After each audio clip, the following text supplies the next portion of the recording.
Hi guys!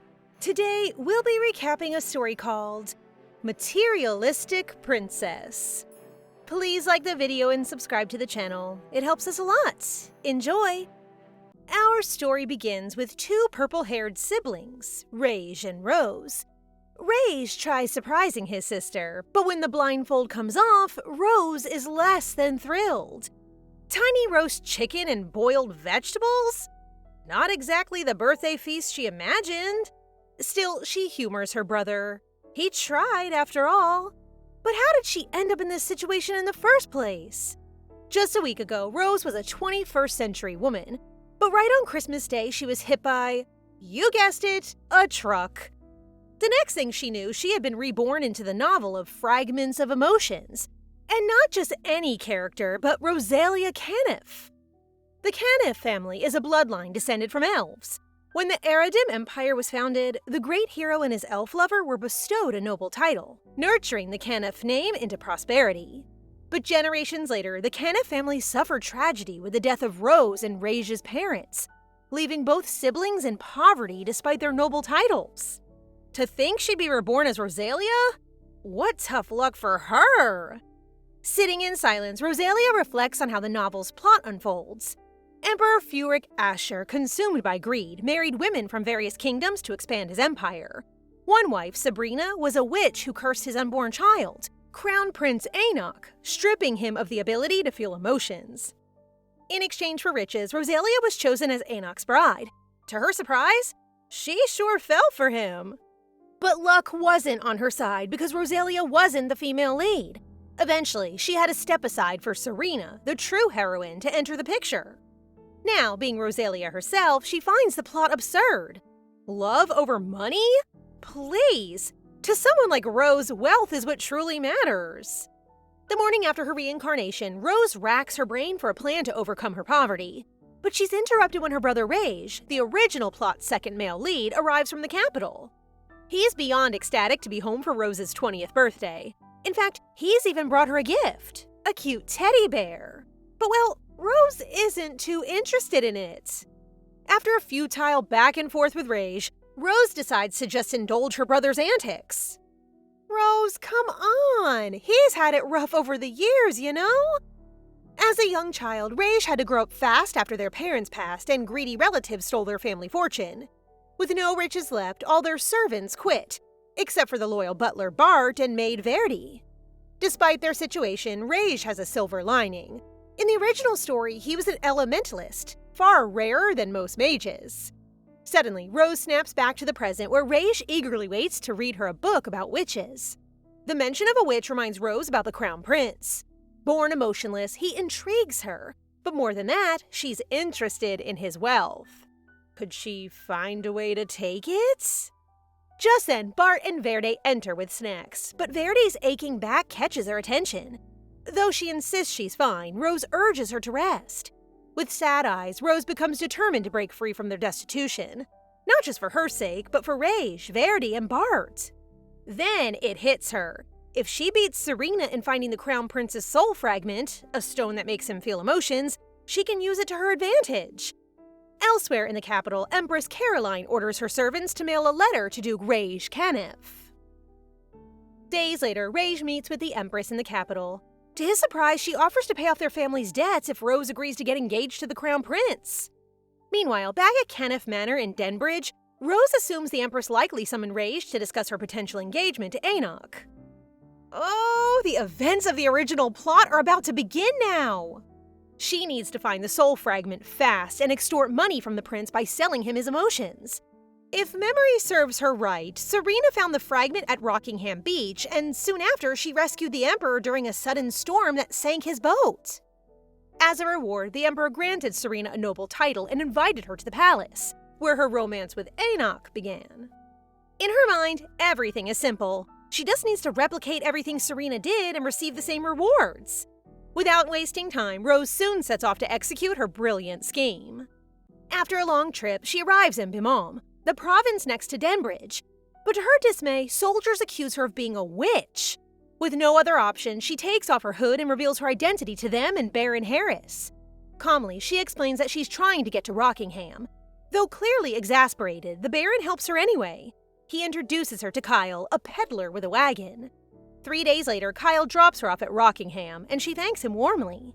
Just beyond the forest lies Rockingham Beach, but there's one small problem. It's private property owned by the family of Serena's childhood friend, Jane Ennes.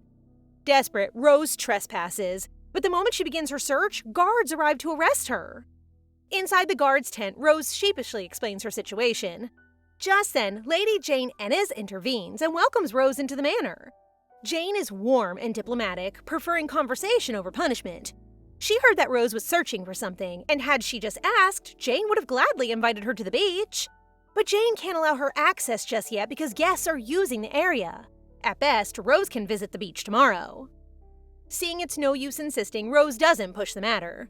They're just about to have another round of snacks when a red-haired girl approaches them. It's Serena! Now face to face with each other, Serena is stunned by Rose's beauty. That's Rose's elf genes showing. Anyway, Rose doesn't have time for chit-chat. She needs to find the fragment, and fast. So when Serena mentions she's heading to the beach tomorrow, Rose seizes the moment to accompany her. She tells Serena that she lost a blue gem and asks for her help to find it. Of course, Serena agrees without hesitation. The next morning, Serena leads Rose to the beach. Rose warns Serena not to touch the gem if she finds it. She just needs to call her. They search the beach under gloomy skies and crashing waves, and at last, Rose spots the fragment just before it's swept away. She's relieved, until she sees a boat about to capsize. Serena panics, but Rose stays calm. She tells Serena to dive in and save the person because it's likely none other than the Emperor. Watching her go, Rose feels her guilt fade. She may have taken the fragment, but at least Serena will still get her noble title by saving the Emperor. I guess that counts as a good deed. The guards arrive a little too late. The Emperor has already been saved, and Rose makes sure to tell them it was Serena who did it. Days later, the Emperor invites both girls to the Imperial Villa. Grateful beyond words, he bestows a noble title on Serena, making her Viscountess Floen. And that's not all. He's even inviting them to the palace. As for Rose, the Emperor promises to give her a gift once she arrives at the palace. While traveling to the capital, Serena reflects on everything that's happened. She still can't believe she's now a Viscountess, all because Rose told her to save the Emperor. Sensing her unease, Rose reassures Serena. She tells her it was her destiny and that she deserves every bit of it. Her words ease Serena's doubts, and little by little, her worries melt away. At the palace, Serena is awestruck by its grandeur. Rose, meanwhile, remains unimpressed, until the butler mentions a dignity maintenance allowance aside from their main rewards. LOL, Rose has one priority, and it's money over everything. Later, the girls are taken to their separate rooms, and soon, maids begin assisting Rose with her preparations. But the head maid, Rachel, seems bothered about something. Rose's worn-out bag. Trying to take it away, Rachel offers to throw it out, which makes Rose panic. That bag holds the key to both her and Anoch's future. Eventually, to get Rachel off her back, Rose agrees to pick a more stylish bag. With that sorted, the maids get to work dressing her up. Everyone marvels at Rose's beauty, and only one thing remains, adorning her hair with a jeweled ornament gifted by the Emperor. But to their horror, Rose accidentally drops it, shattering it on the floor. Everyone, including Rose, freezes as they realize what just happened. But quick on her feet, Rose asks the maid to gather the broken pieces. They're curious about her plan, until they see her weaving the shards into her braid. She calls it an elven style of naturalism, instantly earning the maid's admiration. Just then, Rachel enters the room again, this time with Serena. With cheerful enthusiasm, Serena shares that she'd love to tour the palace with Rose. Rachel leads the two girls as she shows them around the Imperial Palace. From complex architecture to colorful gardens, everything looks like a dream.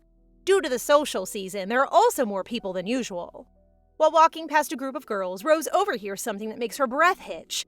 According to the girls, a banquet will be held in a few days for the crown prince to choose a bride. This makes her realize that her position as Anoch's bride isn't secured. It seems that the story has changed, and it's all because Rose went to Rockingham to look for the fragment. Speaking of Anoch, Rose wonders, if she meets him while she and Serena are together, which girl will he gravitate to? In the original novel, Roselia stole the fragment from Serena, thinking it would win Anoch's love. But instead of affection, he gave her nothing but rejection and displeasure. That cannot happen again. Determined, Rose vows to meet him first. The next day, a top designer visits the palace to prepare their dresses for the banquet. Taking one look at her 2 stunning clients, she beams with excitement, promising to make them the most radiant ladies at the event. After all, she's Madame Antute, the owner of the finest boutique in the empire. Both Rose and Serena undergo multiple fittings that drain the life out of them. From her seat, Rose shows Antute the fragments of her broken hair ornament, requesting they be used in her hairstyle. Unfortunately, Antute outright declines, but when Rose demonstrates her style of elven naturalism, she immediately changes her mind. Antute is so impressed that she even hints at a potential partnership in the future. Rose's thoughts? Partnership equals money. But now that she's gained Antute's favor, Rose makes another request. A bracelet with a socket that can hold a gem the size of a marble. Isn't it too risky to wear the soul fragment like that? One slip and it's gone. After their time with Antute, lunch finally arrives, but Rose is sorely disappointed. An entire spread of vegetables? Where's the meat? Apparently, the Vatican has discouraged everyone from eating meat, so for now, she's stuck eating what she swears resembles goat food. Eventually, Rose gets a brilliant idea of buying a meat sandwich in town. She asks Rachel if she can roam freely, but Rachel hesitates. Leaving guests unattended is a big no-no. Just then, Serena offers to accompany her, saying she wants to visit Ayela's atelier, and they can go together. But the last thing Rose wants is to go out with Serena. She politely declines, claiming that elves like to wander alone. A little white lie never hurt anyone. After a moment, Rachel gives in, but warns Rose to avoid strangers. But Rose's luck runs out fast. Not long after stepping out, she runs into a group of reporters. Spotting a cloaked woman avoiding them, the reporter scents a juicy scoop. And before Rose knows it, she's being chased through the palace grounds. Eventually, the reporters realize she's Roselia Kanep, based on her deep purple hair. Finally, after what felt like forever, Rose loses them when she scurries inside a palace room. Catching her breath, she scans her surroundings, noting its luxuriousness. From the corner of her eye, she spots a painting of the Crown Prince on display. He's definitely a sight to behold. And so are the gems adorning his painting. Reaching out to touch them, a shudder runs through her spine when the gems begin falling off. Right into her hands, too. She tries picking them up, but it's too late. Someone has seen her. And of all people, it's Anoch himself. Gazing up at him, Rose can attest that he's way more handsome in person. That is, until he accuses her of stealing the gems embedded in his portrait. Rose instantly becomes defensive as she explains the situation, but Anoch has already made up his mind about her being a thief. Purple hair? No doubt she's Roselia Kanep. Well-known poor noble, so it would make sense for her to steal them, no? Before him, she bows low, hoping to ease his bad mood, but he tells her it's useless. After all, he can't feel any emotions. This shocks Rose. It's not that she didn't know, but rather the soul fragment isn't working like it's supposed to. Or maybe Anoch still isn't realizing that he's feeling the emotion of displeasure because it's his first time feeling it? Saving face, Rose rises and asks that they talk it out properly. With the soul fragment with her, she decides to push her luck, confidently telling Anoch that she's an emotion expert who will help him feel emotions. With elven blood coursing through her veins, she's the only one capable of doing such a thing. And truth be told, Anoch couldn't agree more. She's truly one of a kind. The only person who would try to openly scam him. Hearing this, Rose is taken aback. At the very least, he should trust her. She's about to defend herself when she hears the familiar bustling of reporters coming their way. Realizing the dangers of being seen together, she quickly motions to grab Anoch and escape. But in a turn of events, she trips and ends up crashing right on top of him, her lips hovering inches away from his. When the reporters find them, their jaws drop and camera shutters click nonstop. This would be the scoop of the decade. Luckily, Imperial guards arrive almost instantly, shooing the reporters away. But still, the damage has already been done. Dozens of photos have already been taken. Just then, a loud rumble echoes through the room. It's Rose's stomach. Ever so hospitable, Anoch and the guards are forced to feed her before discussing the issue. Served with an array of meat dishes, Rose is beyond pleased and excited. But the maids around them, though, all look like they're holding their breaths. It must be because Anoch doesn't look like he's enjoying the food. Totally unsolicited, Rose tells him to try and eat with emotions. Seeing his confused face, she describes it to him in detail. Earlier, when they were in close proximity, surely he felt something, right? Quickened breathing, heart racing. Anoch agrees that it was something like that. He's sure that what he felt must be what they call disgust, much to Rose's dismay. Well, someone got humbled real quick. But that aside, Anoch is curious if that was really an emotion, something that Rose guarantees definitely was. She even takes her story up a notch by confirming that she received divine revelation to become an emotion expert, making the maids whisper among themselves. Unluckily for Rose, Anoch is totally done indulging her antics. He even goes as far as accusing her of attempted assassination. This makes Rose snap, forcing the guards to reprimand her. One of the guards she recognizes as Leonard Lorner from the novel, but she could hardly care about him. What's important to her now is clearing the air between her and Anoch, but there's just no reasoning with him. With all her efforts leading nowhere, Rose decides to change tactics. Calling for Leonard, she asks that he lead them to the kitchen, where she claims she'll awaken Anoch's emotions. This is too funny. Anoch doesn't look convinced at all. Upon arriving at the kitchen, Rose finds the chef in despair. No matter what he cooks, the Crown Prince is just impossible to please. Just then, Rose makes them aware of Anoch's presence, making their faces pale. The chef immediately lowers himself to apologize. That's when Rose clears up the misunderstanding. They've come to merely borrow the kitchen and nothing else. The chef feels a tinge of relief and promises to assist Rose in any way he can. However, Rose expresses there's no need. She wants to make this particular dish herself. A dish so repulsive it will show Anoch what true disgust is. Today's lesson is all about feeling emotions through food. Rose, what exactly are you up to now? Everyone turns pale when Rose finishes her dish. It looks so awful that Leonard wonders if she's trying to poison the Crown Prince. The staff quickly tries to stop Anoch from tasting it, fearing the worst. But to their horror, he takes a bite, chewing slowly as everyone holds their breath. When he swallows, the first words out of his mouth are orders to arrest Roselia Kanep for attempted murder. Panicking, Rose immediately reminds him of her dish's purpose, to awaken emotion. What she served was a dish of anger, which still counts. Anoch swears he's lost his sense of taste, but Rose calls him out for exaggerating. Talk about a drama king! Next, she asks the chef to prepare a simple dish, preferably something Anoch might enjoy. The chef hesitates but moves forward, hoping to redeem both himself and the kitchen staff. Or at the very least, beat Rose's dish. Soon, the chef returns with a feast. Seafood, meat, and more. This time, Rose encourages Anoch to give the chef's food a try. To everyone's surprise, Anoch finishes everything and compliments the chef. As if it wasn't obvious already, Rose points out the stark difference between Anoch's reactions. He clearly enjoyed this meal better than Rose's, and Anoch agrees. Heck, now he understands why people like eating good food. The cherry on top? He's impressed the chef knew what he'd like, even before he realized it himself. Thinking back, Rose remembers how the Empress constantly kept an eye on Anoch's reactions. Any difference from the usual meant that staff were instantly fired. At first, she pitied the Empress, but now she sees the bigger picture. For the servants, it's suffocating.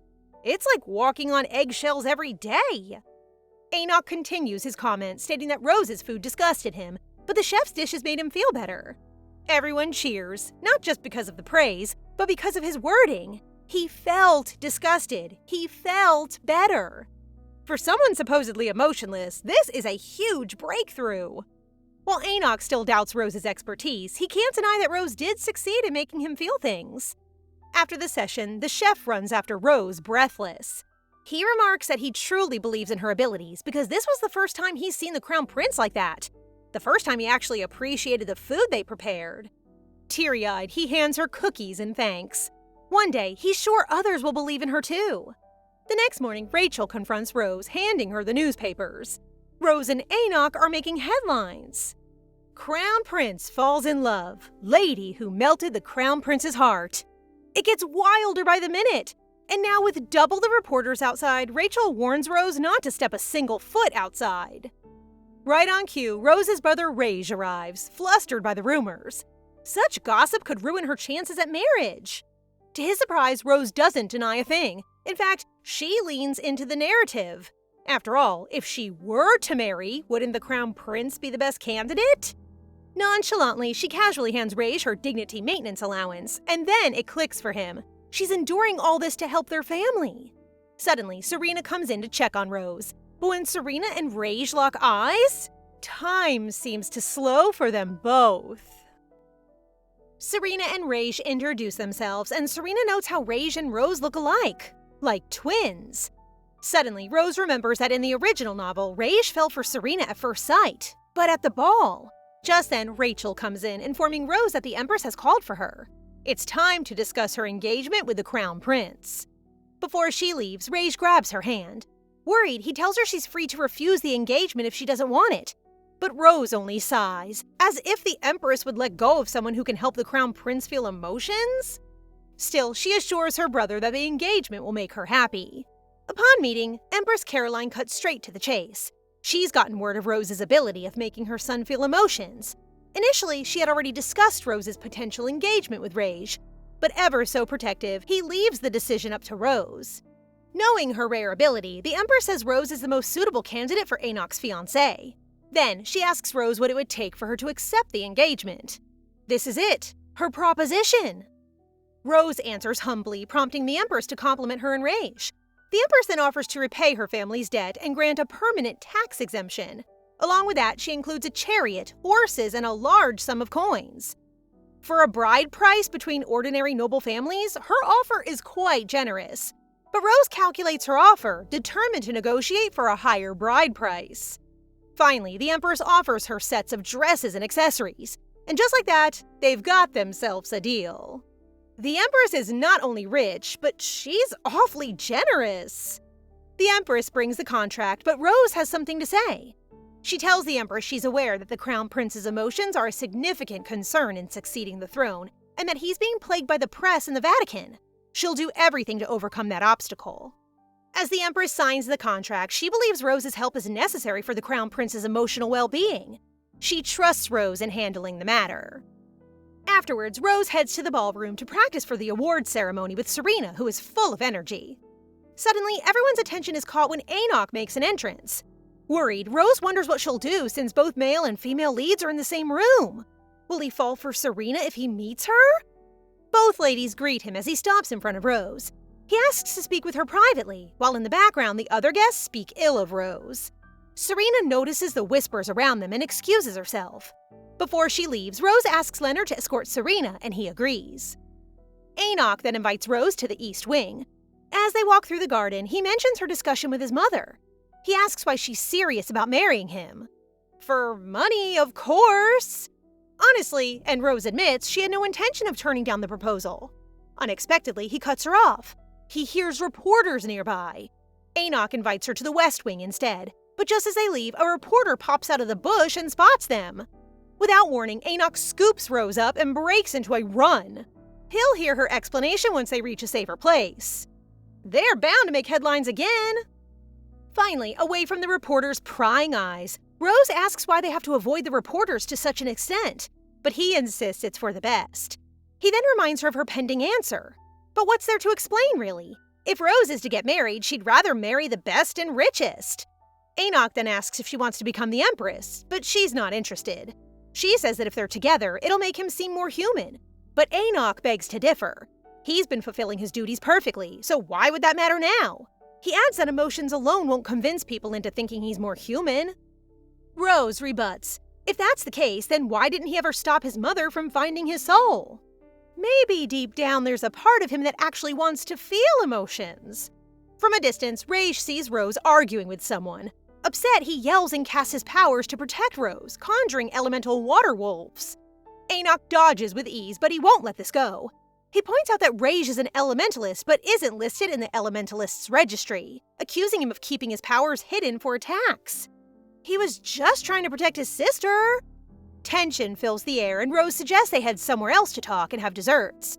Inside, Anoch demands an explanation for Rage's attempt to assassinate him. Rose argues, but Rage stops her. He accuses Anoch of making advances on Rose, but Anoch hands him a newspaper, clearing up that Rose made advances on him. Seeing the photo in the newspaper, Rage is stunned. But Rose claims it isn't a big deal since she's marrying him. He lectures her about marriage, but is interrupted. Anoch wants to know who else knows that Rage is an elementalist. He then asks him to join his Order of Knights. If he refuses, Anoch will have him arrested for attempted assassination and stripped of his noble title. So naturally, Rage has no choice but to accept his offer. Elementals use power as strong as divine power to defeat monsters. It's said that only one high-ranking elementalist exists in the Empire, yet the spirits Rage summoned are high-ranking elementals, meaning Rage could be just as powerful. Rage explains himself to Rose, saying he didn't mean to hide his powers, but Rose assures him she's not angry. I mean, she knew all this time since she's read the novel. Since Rage has no permission to stay in the palace, he needs to take his leave shortly. His only request? That Rose writes to him during her time away from home. When he leaves, Rose and Anoch share sentiments about how Rage drives them crazy. Then he reminds her of her explanation again back at the garden. He's so persistent. She explains that her only motive for marrying him is so her family can prosper financially, and for him to gain emotions. At her last statement, he fails to understand how that's beneficial, so he gets up. She tries to stop him, but he sighs, saying his mother has clearly promised her something already, but he hasn't decided if he'll accept it, and leaves.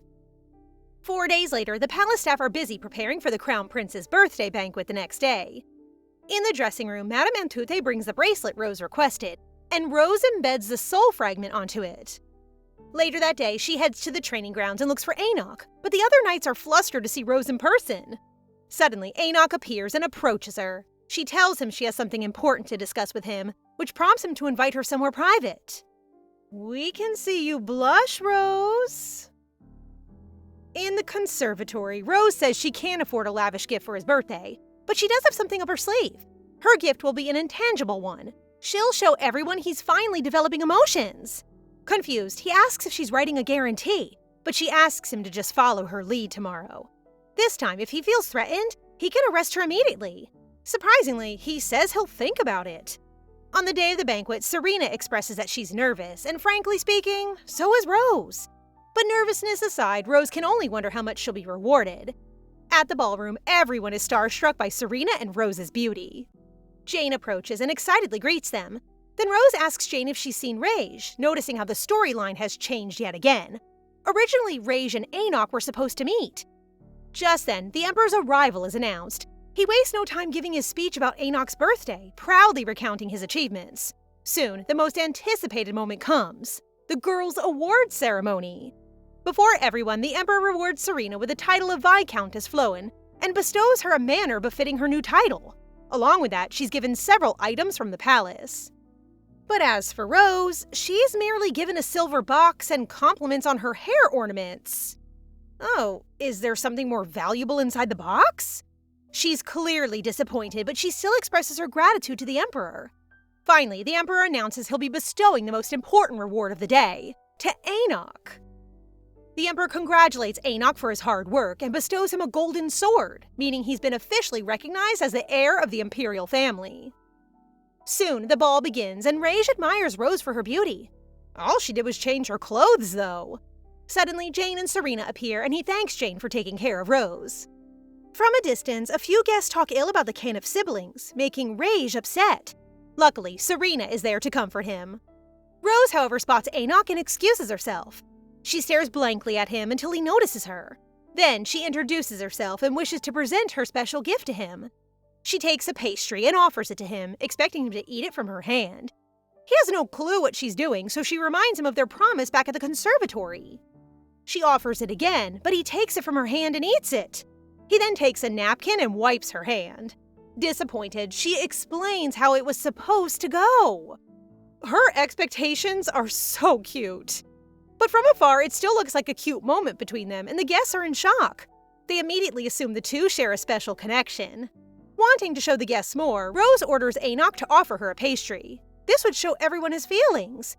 She explains the expression of affection to Anoch, and feeling afraid or hesitant is natural. Unfortunately for her, he walks away, wanting nothing to do with those emotions. But seeing the Empress observing them, Rose can't give up now. She pretends to feel lightheaded and collapses, but Anoch turns back and catches her, shocking everyone, including Rose. He blankly asks why she fell, and she admits she was only pretending to be dizzy. Explaining his concern is another way to show support. She then starts munching on some dessert, filling her mouth. This makes Anoch laugh wholeheartedly, and once more the room is taken aback by this new side of him. She teases him, saying he can't stop laughing because he's glad to spend time with her. Unbeknownst to him, he only laughed because she looked like a squirrel. Rose points out his smile, demanding that he acknowledge her abilities as an emotion expert. But honestly, Anoch finds everything too convenient. His mother had wanted to send a proposal to the Kanep family for some time now, and by some turn of events, Rose Kanep happens to have the ability to make him feel emotions? He smells something fishy going on. It's destiny that brought them together, Rose explains. Suddenly, Rage calls out for Rose and greets Anoch. He says it's also Rose's debutante, so many people are watching her. He grabs her hand and Anoch waves her goodbye. Moments later, Rose is with Serena and points out how nobody is approaching them. Serena assures her that nobles are taking their time since the banquet lasts for 3 days. Then Rage calls out for Rose with a plate full of pastries. She tells him to come see her tomorrow. They need to go somewhere. The following day, Rose reads the newspapers about her and Anoch. She invites Rage inside her room, only to find him filthy. Apparently, he tried escaping the reporters but ended up dirtying his clothes. There's only one person who can fix this, so Rose leads Rage to Madame Antote, who, strangely, was expecting her visit. Madame Antote is shocked to see Rage's fashion catastrophe. Rose then asks her to transform her brother, and she agrees without hesitation. Rose then tells Rage to see her after he changes. Moments later, Rage arrives looking stunning. Everyone in the ballroom is spellbound by Rage's new look. Suddenly, Elizabeth Dalton greets the Kanep siblings. Rage introduces Elizabeth to Rose, saying she's helped him a few times. Glancing at Rose, Elizabeth compliments her beautiful hairstyle, remarking how it's quickly becoming a trend among ladies. Smiling, she then suggests Rose spend more time with Rage to ease his loneliness. Having said that, she then takes her leave. What's her point? She's definitely not passing my vibe check. Just then, Rose spots Serena and Jane. She tells Rage that Serena didn't dance at all last night, hinting that he should ask her to dance.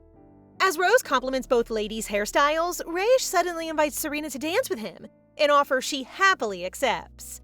The story has changed anyway, so Rose sees no reason trying to get Serena and Rage together. She should focus on how events are unfolding now. From beside her, Jane mentions Elizabeth Dalton to Rose. House Dalton is known for producing scholars, but the Ennes' investigations discovered they're involved in handling information. No wonder she seemed overly friendly. Jane suggests being cautious around Elizabeth, and Rose thanks her for the advice. Jane smiles, saying that a friend of Serena is also a friend of hers.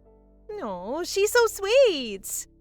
Touched, they both agree to call each other by their names when suddenly Jane's parents call out for her. She excuses herself immediately. As everyone goes their own separate ways, Rose spots Anoch drawing in a big crowd, making her curious.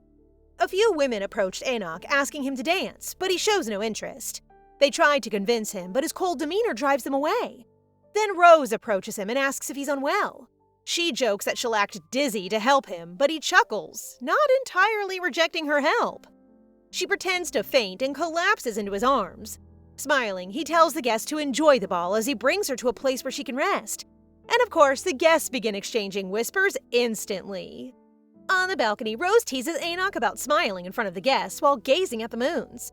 He tells her she should be at her debutante ball, but if she did, he wouldn't have a reason to care for her.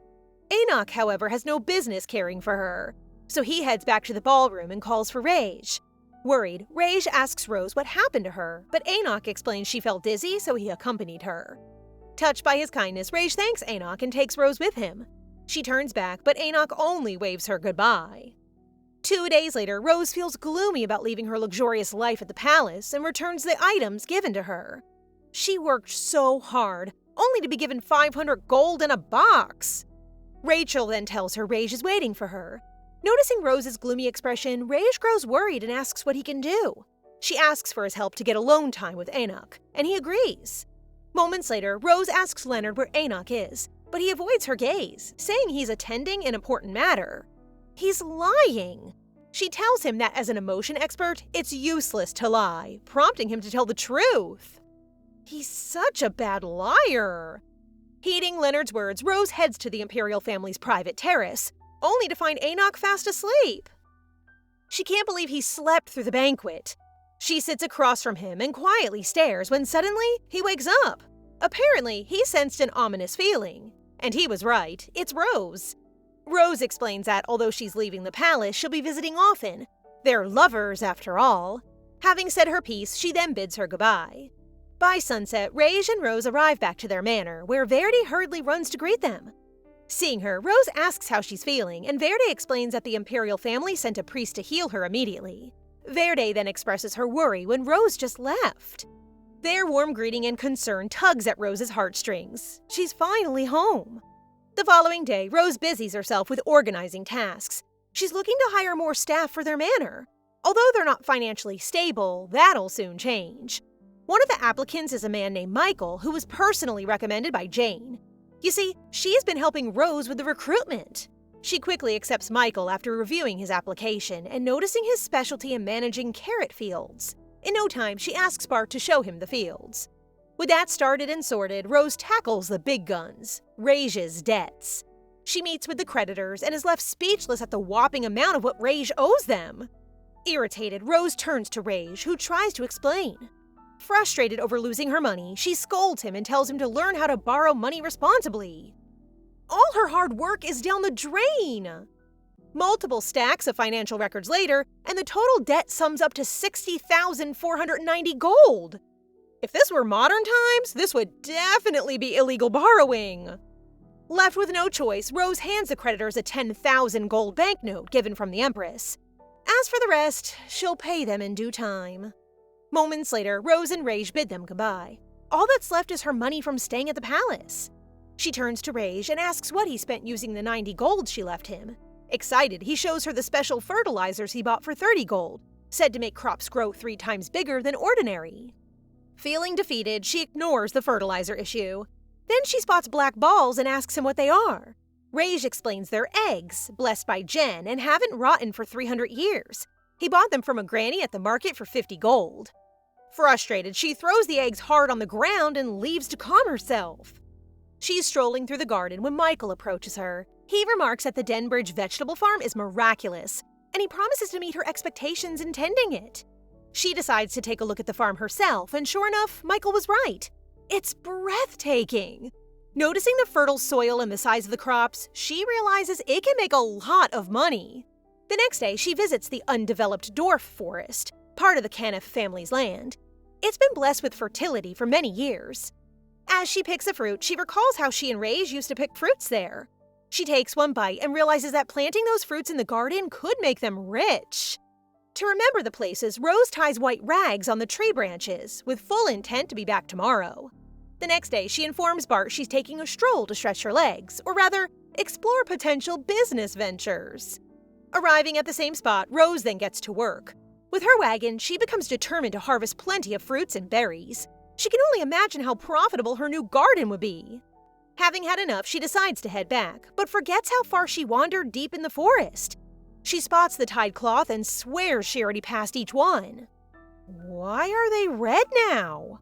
Soon, night falls and Rose still isn't out of the forest. Afraid, she remembers Rage's advice not to wander in the forest alone. He was right. She gathers her strength and is determined to get out. Suddenly, she hears rustling behind the bushes. Out of nowhere, a chipmunk leaps out, followed by coyotes. She's overwhelmed by the amount of danger this forest has. Desperate, Rose hides behind a tree, gripping her dagger tightly.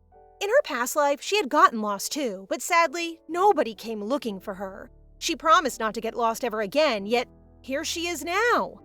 Suddenly, 2 lights shine in the dark, catching Rose's attention. Just then, 2 elemental wolves appear in front of her. They howl. That's when she realizes Rage is following closely behind them. Rage rushes to Rose, relieved to have found Rose. Offering his hand, he tells her they should go home. She takes his hand, but stops. They must bring back her harvest too. The priorities of this girl. Under the moonlight, Rage carries Rose back to the manor, his elementals hauling in her harvest from the dwarf forest. Seeing them from a distance, the manor staff run to meet them, relieved that Rose is all right. This makes Rose's lips quiver, her heart full. Yep, that's how it feels to have a loving family. Yet their warm reunion is quickly replaced with worry when all of a sudden, Rose collapses from exhaustion. That morning, the physician informs them of the diagnosis: stress-induced muscle stiffness. It's because she's been working and pushing herself too hard these past few days. Ever concerned about Rose's health, Bart encourages her to rest for the time being. Just then, Verity informs Bart that they've got company. Serena and Jane have come to visit Rose after hearing about what happened. Serena is beyond worried. Rose's condition might just drive her crazy. But it seems that she's not the only one feeling that way because even the press is going crazy. Rose then tells them about her plan of selling the dwarf forest fruits to make a living. Hearing this, Jane suggests selling it to the temple. For sure, they'll give her a good price because fruit from the dwarf forest would be perfect for their ancestral rite. This makes Rose beam.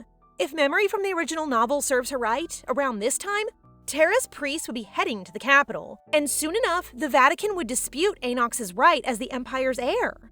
From across her, Jane expresses her sentiments about the Kanep family borrowing from a loan company. She tells Rose that the loan company is suspicious, mainly because rumors say the company has a powerful backer. With how knowledgeable they are in noble affairs, it's likely that there's a noble family supporting them. Suddenly, the door flies open. In comes Rage, bringing along a nourishing porridge he made specially for Rose. The gesture itself brings a smile to Serena's face, expressing how lucky Rose is to have someone like Rage. Though Rage is more than willing to care for Rose himself, Bart advises against the idea. He has to head to work after all. Moments later, Verity hurriedly barges into the room too. She's come to announce that the Crown Prince has come, shocking everyone in the room. Without delay, they all rush to greet Anoch. Anoch steps forward, facing Rose directly, his gaze soft. He has a message from the Empress, one ordering Rose to accept her gifts without objection. It is then that Rose realizes that the Empress has probably heard about her collapsing. Without wasting another moment, servants from the palace soon start bringing in the Empress's gifts. She sent Rose so much stuff that it's beginning to pile on top of each other. Seeing all this, Rage asks what's going on, only for Anoch to tell him that he's personally come to find him due to his unauthorized absence from the Night Order. Rage tries to defend himself, but it's useless against Anoch. As he's being dragged to the carriage, he yells at the top of his lungs for Rose to eat her porridge. The scene is comedic, but the atmosphere becomes serious when Anoch reveals he has something to discuss. He genuinely wants to know how Rose is feeling, rendering everyone speechless.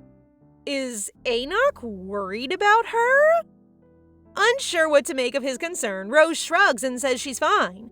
This makes Jane and Serena giggle, prompting them to head home and leave the lovebirds alone.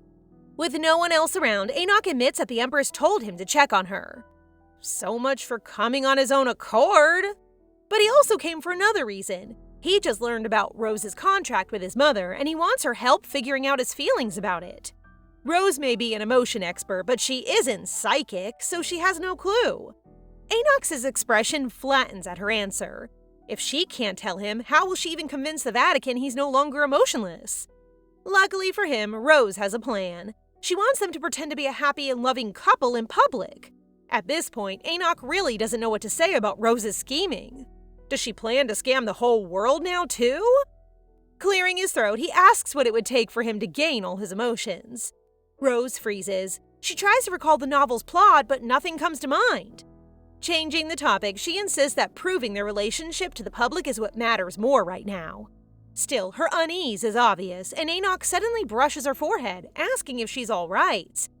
At their closeness, Rose immediately turns red. He may know how to care for the sick, but does he know what his touches do to his fiancée? Rose thinks he should learn to treat her with more affection, an idea that makes him laugh. Still, Anoch agrees to her fake dating plan. Pleased, Rose only requests their dates happen where reporters can't get in. Days later, Rose and Michael make their way to the temple. Just as Jane said, the temple offers her a good price for her fruits, 100 gold. You see, ever since Anoch's last visit, Rose has been focusing on making a steady source of income. Selling fruits just happens to be one of her many ideas. Satisfied with ticking off an item from her long to-do list, Rose and Michael then continue their next stop, a camera shop. Inside, Rose asks to see the cheapest camera in stock.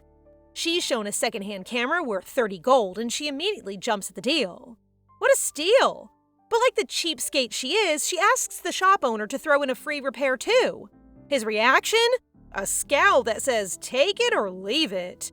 But what does she need a camera for? Outside, she and Michael are about to set off once more when out of nowhere a reporter harasses them both just to get his scoop of news. Just then, Baron Harris is alerted to the commotion nearby. He's livid. Reporters aren't allowed to be in this area without permission from the imperial family. Either he leaves or be arrested. Defeated, the reporter storms off.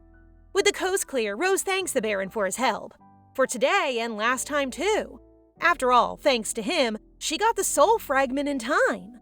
The Baron acknowledges her thanks, but he only has one request. For Rose to ask Anoch to prevent reporters from lurking around his territory. Of course, Rose promises to do so. Finally, Rose makes it back home, but she's shocked to see a pile of presents waiting for her. That night, she opens the presents one by one.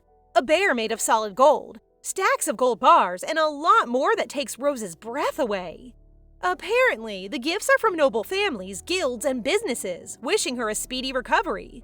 Of course, in the end, it all boils down to politics, and she soon realizes that these are bribes to win her favor. But Rose can't care any less. Money is money. 3 days pass, and the day of her date with Anoch finally arrives. The two meet at a noble coffee house. Not as public as an outdoor date, but it'll do for now. Anoch's first observation? That Rose seems to be in a better mood than usual. But can you blame her? She's on a date with the Crown Prince after all. Like any date, the two converse as they dine, and Anoch shares that he's been busy training as the official heir. He's even begun studying law. As for Rose, she happily shares a long-time ambition. She wants to build a multifamily home building in Denbridge. The building would ease Denbridge's population density and uplift her financial situation by living off people's rent payments. Unfortunately, Anoch only has one takeaway from her sharings, that Rose wants to build a building for personal gain. Rose puffs air in defeat, clearly annoyed. She can't believe he didn't feel an ounce of pity for her story. She then decides to change tactics. Gazing at Anoch, she sweetly gives him her brightest smile, hoping to awaken the emotion of love. But all she manages to awaken in him is a sense of pity and sadness for her. LOL, it's so funny that he constantly humiliates Rose. By sunset, their first date concludes with Anoch taking Rose home. Even though their date ended, Rose still seems to be in high spirits. I wonder why. It turns out she and Michael take photos of them during the date. With these exclusive photos, she's sure to earn some money. Immediately, Rose makes haste to print the photos. The method of developing film photos in this world are slightly different from modern times, but definitely more convenient. All she has to do is take out the camera's memory stone, put it on a sheet of photo paper, and then shine some light. Looking at the photos now, Rose can't deny that Michael has a talent for photography. Despite his faraway hiding place, he still managed to take clear shots. Rose cackles. She is beyond pleased. These photos might just put a lot of gold coins into her purse. But first, she needs to find a newspaper company and an agent to sell the photos. The person she has in mind? Baron Harris. To get him in on her plan, she bribes him with a 1% commission for the photos. When he hesitates, Rose assures him that it's all legal. She even excluded photos of Anoch to minimize risks. Convinced, the two shake on their new partnership. Before long, Rose's dates with Anoch go by with a breeze. He studies while Rose eats, and from a distance, Michael snaps photos of them. Soon enough, Rose earns enough to fill her treasure box halfway. But just when things are going according to plan, Anoch rains on her parade. On their next meeting, he suggests ceasing their dates until further notice. Oh, Rose, you brought this upon yourself! Apparently, Anoch finds it highly suspicious that photos of their dates in reporter-restricted places have been circulating around. Their engagement itself has already been postponed, so if the press continues to stir trouble like this, the Vatican might just get involved. But Rose thinks that they're only delaying the inevitable. After all, sooner or later, they will have to face the Vatican. Hearing this, Anoch stares intently at Rose, his glare almost menacing. Suddenly, his mood shifts and lightens up. Smiling, he agrees with her point, but Rose is still unsettled. It's like the calm before the storm. Just then, her face loses all color when Anoch expresses his desire to establish a new law and summons the secretary. As the secretary arrives, he explains that he's worried about Rose since the press keep leaking photos of her, and only her, on their dates. As a remedy, Anoch sets a new law. From now on, the press must accurately state their sources and obtain consent from the subjects of their photos. Should they fail to obtain consent, using the photos will be deemed illegal. Just listening to this, Rose's world crumbles. But Anoch is pleased. He's finally put an end to a long-standing privacy issue, and it's all thanks to Rose. In no time, the Emperor approves the law, making the press go livid, but their rage doesn't compare to Rose's. There goes her steady source of income. Interrupting her tantrums, a maid informs Rose of Serena's arrival.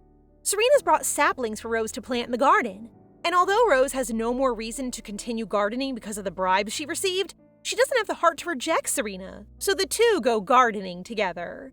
Serena and Rose sweat under the sun as they garden.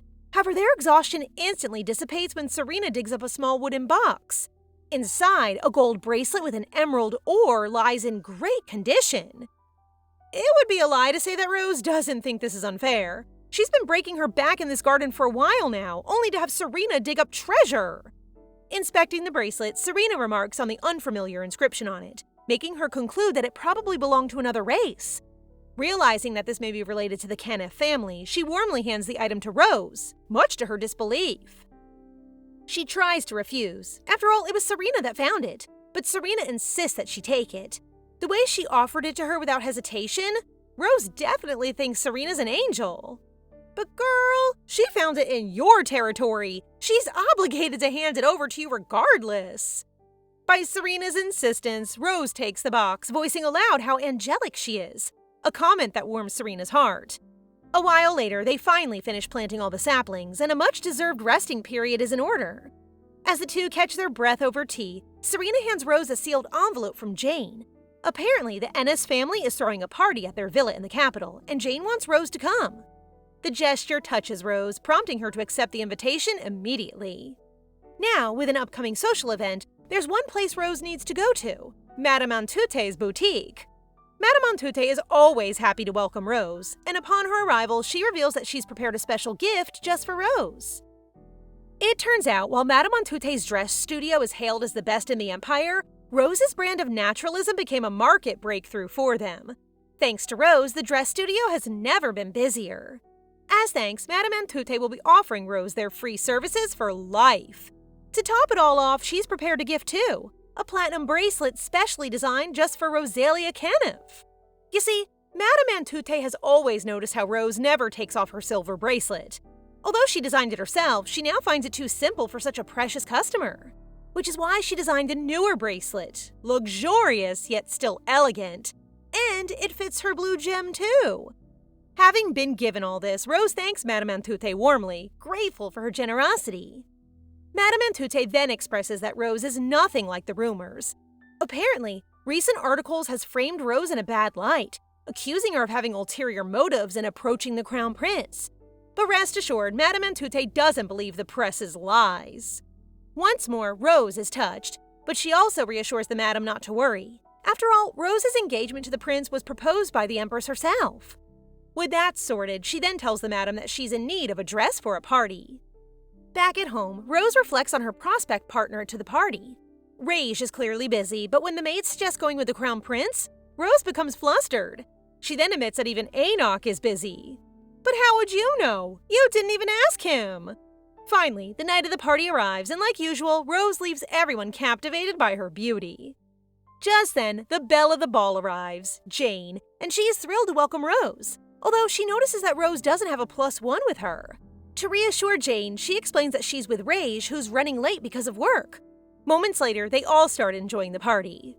Looking around the room, Jane remarks how amusing it is to see the noble ladies, who once mocked Rose, now copy her style of elven naturalism. She even recounts how they all said she was the fairy who melted the crown prince's cold heart. But for some reason, Rose finds herself more bothered by how people call Anoch cold-hearted. Someone's getting protective. Beside her, Jane chuckles. She's excited to see what kind of fun things Rose will do next. Taking the opportunity, Rose asks if she's hinting at a possible business proposal, something that Jane doesn't deny. But before Rose can inquire more, a man interrupts her time with Jane. He thanks Jane for the invitation, but when he sees Rose, he's instantly bewitched by her looks. He then introduces himself as Talin Lawrence and proceeds to compliment Rose non-stop. Unbeknownst to him, Rose already finds him irritating. Suddenly, everyone is in shock. The crown prince has arrived. They part to make a path for him, but his first stop? Greeting Rose with a soft kiss to the back of her hand, leaving everyone flustered by his sweet gesture. Just then, Duke and Duchess Ennes make haste to greet Anoch, and just like that, Anoch has once again drawn people around him. From the sidelines, Rose watches eagerly, until she's approached by Talin. Ugh, I feel like we're getting a jealousy arc between Anoch and Talin soon. He rambles on about a gentleman's duty to protect a lady. Moments later, he invites her to dance. She hesitates. She doesn't know how to dance. She thinks of a way to reject him when out of nowhere, Anoch approaches them. He also expresses his desire to dance with her. Seeing this, Talin concedes, yielding Rose to Anoch. I'm having second thoughts about him. He looks like a cinnamon roll. On the dance floor, she confesses not knowing how to dance, but Anoch insists for her to pretend. As they move with the melody, he then confronts her about his unanswered letters. Truth be told, Rose didn't respond because she didn't want to see him. She comes up with an excuse. Absence makes the heart grow fonder, right? To her dismay, Anoch counters that rumors would only spread if people notice they're seeing each other less often. Prideful as ever, Rose claims that all that was part of her plan. But then he insinuates that she's waiving a contract with the imperial family, which could be punishable by imprisonment. Annoyed, she stomps on his foot. She tries to do it a second time, but he dodges, making her lose her footing. Luckily, she doesn't slip because he lifts her high up in the air as if part of their dance. Rose instantly flushes a deep red, and everyone in the ballroom stares in awe at how affectionate the two are. After their dance, it's Rose's turn to confront him. What exactly is he doing here uninvited? He pauses for a while before answering. Then he tells her that Rage asked him to attend in his behalf. An obvious lie. Unexpectedly, he suggests they go somewhere private to discuss something. It turns out all he wanted was to press her more on the matter of his unanswered letters. Ah, yes, persistent as always. Guilty, Rose merely tells him she was busy trying to make a living for her poor family. Unfortunately, her answer doesn't settle well with Anoch because he's well aware that noble families have been sending her expensive gifts as well as wishes for her recovery. Caught red-handed, she tries to justify herself, reasoning out that accumulating unearned income is something all nobles do. Hearing this, Anoch lowers his head in defeat. There's really no hope for Rose's greed. She continues, stating that she needs financial power to be a suitable partner for him. That's when he does the unexpected. He offers to take care of Rose's financial woes. The best love language yet, acts of financial reassurance. Rose is so overcome with joy that she doubles over, clutching her heart. Her heart just skipped a beat. Something that Anoch knows isn't because of him, but rather the money. Anoch makes himself clear, though. He isn't doing this for free. He wants Rose to sell him emotions, specific emotions that he requests. And of course, the pay will vary depending on the emotion. Rose smiles. This is truly something only she can do. She reflects on how diverse emotions are. Ecstasy, affection, love. At the mention of love, she perks up, realizing that that's what she forgot about the novel last time. In the novel, love is what completed Anoch. When he realized he loved Serena, the Vatican recognized his wholeness. She beams, pleased at herself for remembering. But just when everything seems to be going well, a maid informs her that Duke Rage Kanep has arrived. So guys, what do you think of this story so far? Please subscribe and turn on notifications for updates on this and all our other stories, so you can be the first to find out when they're out. Thank you so much for your support. See you in the next one!